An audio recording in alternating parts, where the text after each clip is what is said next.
পুলিশের তো কাজ হচ্ছে আইন শৃঙ্খলা পরিস্থিতি সামাল দেয়া। আমাদের পোশাক খাত আমাদের অর্থনীতির বড় চালিকা শক্তি, ফলে পোশাক খাতে যে অস্থিরতা আমরা দেখছি দীর্ঘ সময়, সেটিকে নিয়ন্ত্রণ করার জন্য একটু শক্তি প্রয়োগ করা যেতেই পারে। ফলে সেই জায়গা থেকে এটি যদি হতাহতের ঘটনা ঘটে, সেটিকে আসলে কিভাবে বিচার বিশ্লেষণ করা যায়। কেউ কেউ বলছেন যে অর্থনীতিকে তো আমাদের সচল রাখতে হবে। ফলে এই যে ঘটনাটা, এটা আপনি কিভাবে বিশ্লেষণ করছেন? আমরা 35 বছর চাকরি বয়সীমা করার জন্য একটা আন্দোলন দেখছি, এত কেন আন্দোলন? একটু সরকারকে তো সময় দেওয়া দরকার। চারদিক থেকে যদি আন্দোলন করতে থাকে, তাহলে সরকার কাজ করবে কখন, সংস্কার করবে কখন? এই একটি মতামত আছে, আপনি কি মনে করেন? ধন্যবাদ। দেখেন, এই যে সময় দেওয়ার ব্যাপারে তো কারো কোনো আপত্তি নাই।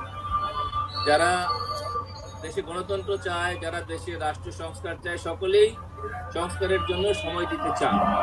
কিন্তু আপনি সময় দেবেন তখনই, জনগণের সম্মতি বা অভিপ্রায় তখনই থাকবে জনগণ যখন সংস্কারের সপক্ষে কোনো সূচনা দেখতে পাবে, শুভ সূচনা দেখতে পাবে।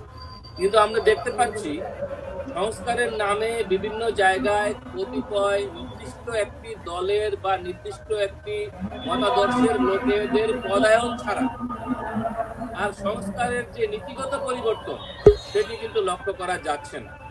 ফলে এই যে আন্দোলনের আপনি উত্তাপ দেখেন, একটা আন্দোলনের ফ্লাড গেট শুরু হয়ে গিয়েছে এবং এই ফ্লাড গেট থামবে না, এই ফ্লাড গেট বাড়তেই থাকবে। কারণ সাধারণ মানুষের এই সরকারের কাছে প্রত্যাশা অনেক বেশি এবং তারা মনে করে যেহেতু এই সরকারটি একটি নির্দিষ্ট কোনো দলীয় সরকারের নয়, ফলে তাদের কাছে ডিমান্ড করা যায়।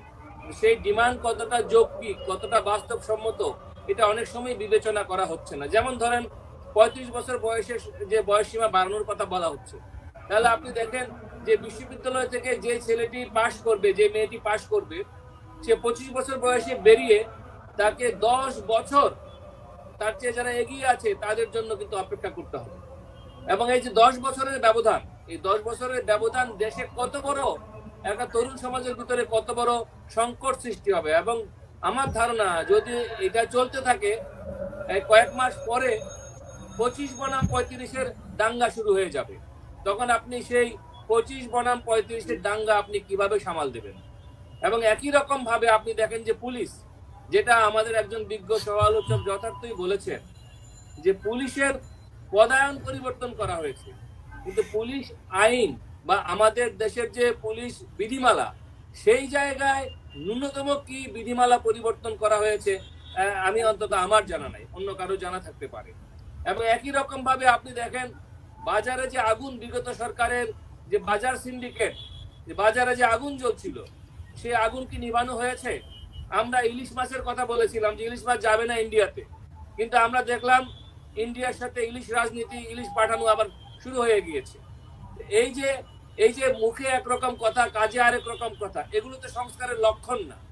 এবং একই রকম ভাবে আপনি দেখেন বলা হচ্ছে ক্যাম্পাসে ছাত্র রাজনীতি নিষিদ্ধ, কিন্তু ছাত্র শিবির প্রকাশ্যে তার আত্মপ্রকাশ ঘটাচ্ছে। তাহলে যদি ছাত্র রাজনীতি নিষিদ্ধই হবে, তাহলে আপনি দেখেন ছাত্র শিবির কমিটি গঠন করে ঢাকা বিশ্ববিদ্যালয়ের মতো জায়গায় কি করে প্রকাশ্য তৎপরতা চালাচ্ছে। ফলে এই যে মুখে সংস্কারের কথা, কাজে আরেকটা, এর ফলে জনগণের অভিপ্রায়ের যে জায়গাটি, সেই জায়গাটি নষ্ট হয়ে যাচ্ছে।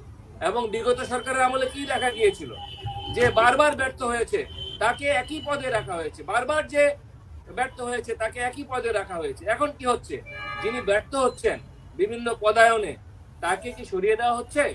তাকে সরানো হচ্ছে না। এবং আমাদের যে 6টি সংস্কার কমিশন করা হয়েছে, সেই সংস্কার কমিশন নিয়েও তো অনেক কথা আছে। ফলে আমরা সময় দিতে চাই, কিন্তু আমরা সংস্কারকে প্রধানত জনগণ সংস্কারকে 2 ভাগে ভাগ করতে চাই। সংস্কার নাম্বার 1 হলো যেটা এখনই করা সম্ভব, আর সংস্কার নাম্বার 2 হলো যেটা করতে আরো অনেক সময় লাগবে।